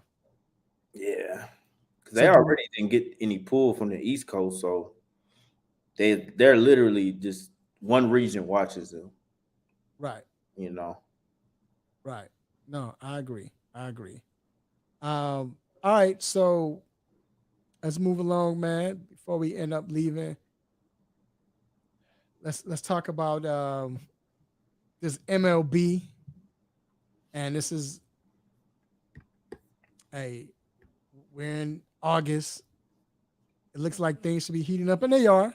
But the Braves are in a unfamiliar spot. They're not. We don't see them rule. Usually we're accustomed to Braves. They might have a 3-4 game lead, but it's close, or they might be chasing the Mets, but it's close. It's not even like that anymore. We're not seeing that. Nope. Before the season started, I know you expected the Braves to win, but did you expect this? No, I didn't expect 12 and a half up halfway through August, especially with the year that the playoff run that Philly had last year going to the World Series. I wouldn't think 12 and a half up. 23 up on the Mets halfway through August. Yeah. So what was your biggest surprise, the Mets or the Braves? We always hear the Mets on the Met, but not like this. Yeah, I'll say the Mets. They're horrible, man. They're a bad team, bro. And they spent a lot of money trying to make this team, good with the new ownership and stuff. And yeah, it's a bad baseball being taking place and going down in Queens, New York lately. 23 back halfway through August after what they did this offseason. Yeah, nobody saw that. Well, right now, the Braves have a 12.5 game lead over Phillies, like you said, right? In the Central, the Cubs have made it interesting, man. They're 3.5 games back from the number one, the division leader, Milwaukee Brewers. Can the Cubs come back and get this? Yeah, definitely. That's one series could change that. And Milwaukee got a tough series taking place with the Dodgers. So in LA, and Cubs got the White Sox, the in town, crosstown rivalry. So the White Sox, they should get that done. So yeah, every game, every day they can catch up. So Dodgers, they got a 9.5 game lead over the Giants. So that's out the hand. But the wild card in the National League, you have the Phillies, Giants, and Marlins with the playoff spots. And the Cubs are 1 game behind the Marlins. Mm-hmm. Reds are 1 game behind the Marlins. Matter of fact, Cubs and Reds, but they're tied for the percentage-wise. Cubs has less loss, but it's 61-58, Reds 62-59. And Diamondbacks are 2 games behind the Marlins. So this is about to be interesting. This is what you want to see when it comes to baseball. In the American League, the Orioles only have a 2.5 game lead over the Rays.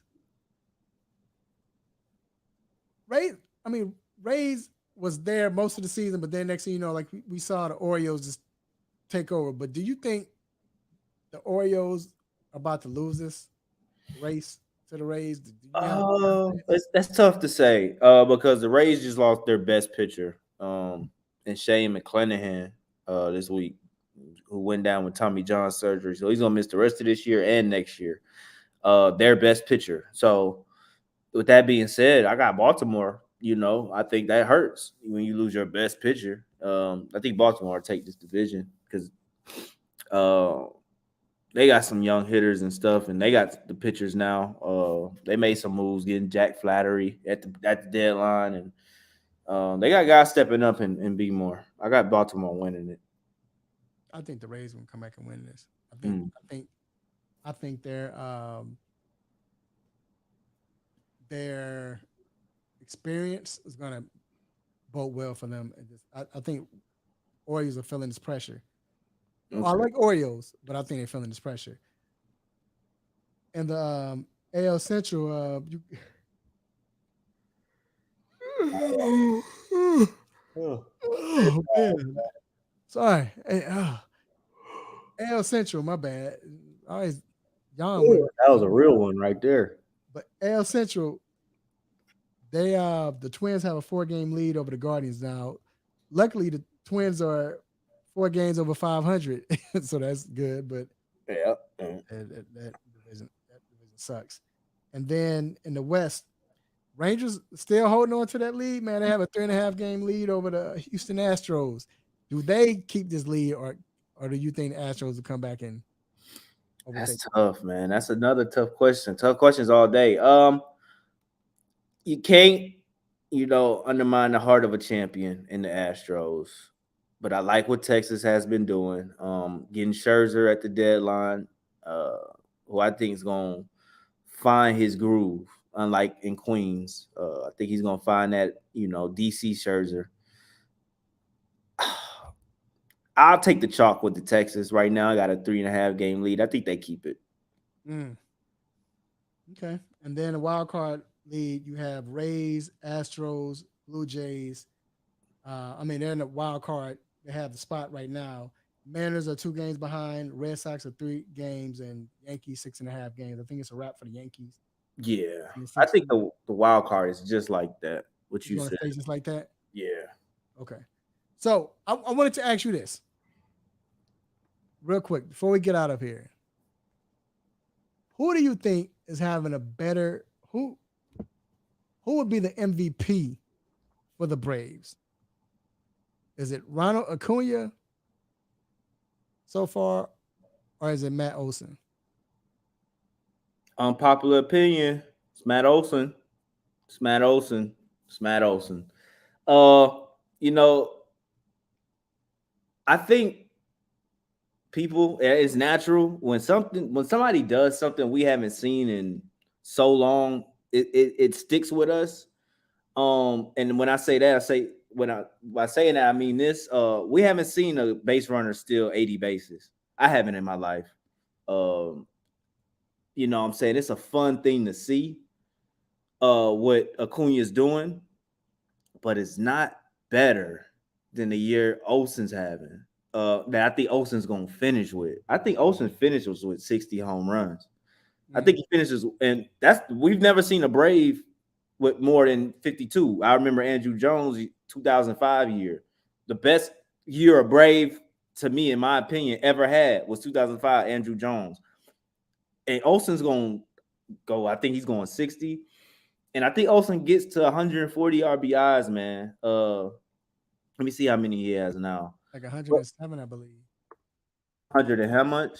I think it's 107. 7. Oh, he might get to 160. Oh, yeah. He might get to 160, man. But yeah, I believe it's 107. 107. Yep. I think he gets to maybe 140 or 150, man. He has the best average this year than he's ever had in his career. 276 average with his stats is not shabby. Everybody wants to see and thinks Shohei's gonna be the home run king, and Matt Olson's just defying odds, man. It's Olson, but Olson's not as popular as Ronnie. And I don't hate. I mean, Ronnie's going to win MVP. He's going to win. Olson's not winning MVP. It's going to be Ronnie.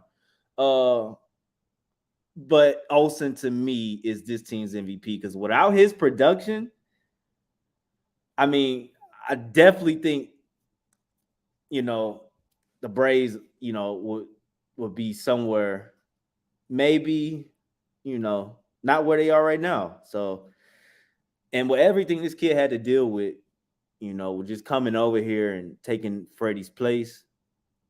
The minute we traded for him, I told people he's already better than Freddie, and he's gonna be better than Freddie. 7 years younger than Freddie. What Olson's doing is crazy, man. He's going on a tear, and it's a quiet tear, bro. It's like it's one of those Bond runs, man, where you got 10 home runs in 15 games. That's the type of time Olson's on. It's not really being talked about like that, but he's on the tear, bro. I think he had how many home runs? 44? 40. It's probably good. It's probably good that they're not talking about him like that, because if they were, I mean, what could have that might, the pressure and everything, but because they're talking about Ronnie, like you stated. God, man. This dude, first in home runs in the league, all of baseball. First in RBIs, all of baseball. And second in OPS in all of baseball with 1,006. So, Man, that's pretty insane, bro. And you think they still gonna give it to Ronnie as the league MVP? Yeah. Ronnie's gonna be the MVP, man. It's the popular choice. It's the people's champ. You know, I don't think some people know who Matt Olson is. So, baseball fans, Right. you should. But that's great. Like again, that's great for Olsen. Right. It's no pressure. He just goes and do his job, and Acuna's still chasing history too with 40-40. So right, he could get it. All right, man. I'm gonna take that as Rule's pitch right there, and Braves can't let us down. You know, they can't. When I say us, I'm saying the city can't. They've been here before when they were the greatest team, the best team in baseball, and they just couldn't finish. So we'll see what happened. But as much fun as we had, you hear that music, you already know what it means. It means it is time to let you go. Before we let you go, we have a couple of shout outs, man, and you might be a part of them. Stay tuned. First off, I want to give a shout out to the Almighty God for giving me this platform to do what I do, say what I say, make you all upset, mad, want to give me a stop it button. God, I appreciate it. Also, I want to thank my guy. Well, let me thank K Boogie, man. You know what? We appreciate K Boogie every week making those heartfelt, inspiring videos, man. We appreciate you, man. Then I want to thank my co-host Drew. We appreciate you, man. You gotta say, man. Hey, man, no, it's always a pleasure, bro. Happy we get the football back this month. Go Dog. Hey, and all y'all out there talking about Carson Beck this, Carson Beck that. Hey, Carson's gonna be fine. Go Dogs 3 times. Heard it. Also, I want to thank everybody who listens live or watches live and listen to watch this as a podcast or watch the video we post it. I want to thank everyone who listened. Like I said, I got to thank Vincent Francis Drew in the chat room. Got to thank Cortland, Ab, somebody else was in there, but the Rail came in. Hey, appreciate y'all. Hey, man, I want to also thank my beautiful wife, lovely children, nieces, nephews, aunties, uncles, cousins, brothers, sisters, grandparents, my grandma. Shout out to grandma. Hey, let family know that you love them. Love them when I can still feel it. Love them while they're still alive. Hey, man, be safe, eat good, drink responsibly, be healthy as well. Hey, continue to watch sports. Until then, next week, same time, same show, same crazy host, same sports nonsense. When you miss me, I'm out. Peace. Well, let's bring back old memories.